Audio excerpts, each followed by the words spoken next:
So this is the University of Notre Dame's Science of Generosity Project definition. Generosity is the virtue of giving good things to others freely and abundantly. Money, possessions, time, attention, aid, encouragement, emotional availability, and more. It's so big. What do you think about that definition? Can you read it again? Just like I will. Half or whatever. The virtue of giving good things to others freely and abundantly, money, possessions, time, attention, aid, encouragement, emotional availability, and more. So it's big. You know, they defined it as not only is it broad that you can be generous in a lot of ways, but the expectation is generosity is abundant and free. Yeah, So, and I would put a period after abundantly. would you? I would. Yeah. Yeah, it's, yeah. Semicolon. Yeah, so what do you, does anybody have a beef with that definition, or does it sound pretty good? Sounds good.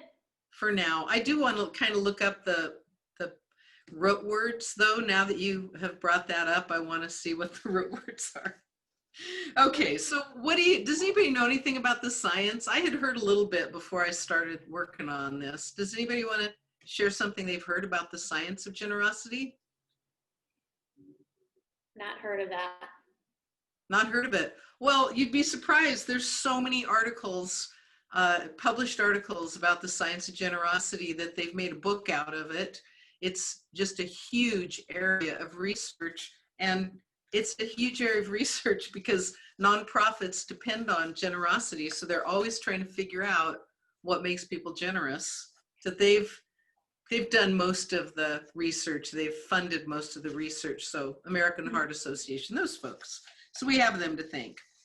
So what they found is generosity doesn't just increase your happiness, it increases your health, your vitality, the quality of your life. It will, if you're a generous person, you will die later. That's crazy.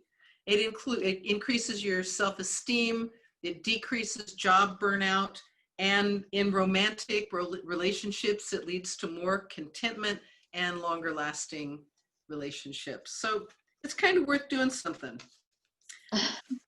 The areas of the brain, I just want to say this because I like the names of the areas of the brain, not because I expect anybody knows what any of this is. I don't, but it activates the ventral striatum, which is part of your brain's reward system.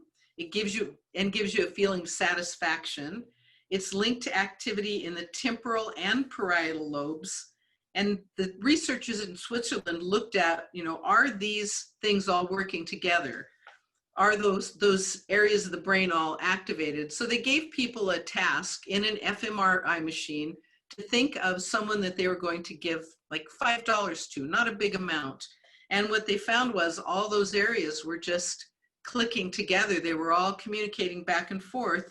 And not only that, the orbitofrontal cortex got involved, which sounds like it must be right behind your eyeball. I don't know. But it's a decision-making part of your brain.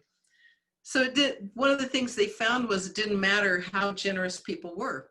It could be a very small thing, and they didn't even need to give it to get this effect. If they just imagined giving something to someone, they would have the same brain enhancement and all the feel-good hormones going.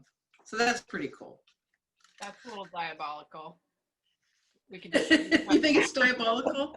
Say more about that, Melanie. We can think about giving things and then not really do it and get all the health benefits. Oh, okay, so that's a new product. That's a new meditation product that you could probably make some money on. How many times would you do it before you didn't believe yourself, though?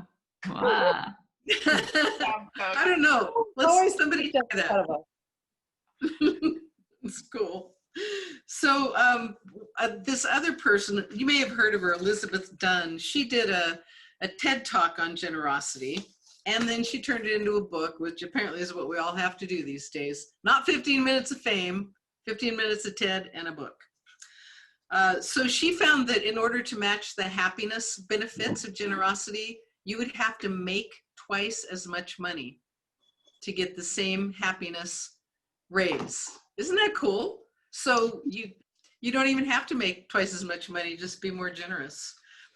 She did find that there were 3 important things that we need to think about when we're giving, though, things that make giving actually work and make you happier. And they are connection, which is, do you feel connected to the people or the cause? Impact, your generosity is making a difference. And choice, are you free to not give? So if you're not free to not give, it doesn't seem to work. So that's all I really want to tell you about the science. To me, it was really a no-brainer that generosity makes me feel good, because every time I'm generous, I feel good. I've got the evidence in my life that it works. And for the last 12 days of Happiness Month, I've been trying to watch for opportunities to be generous and then try to make those opportunities bigger.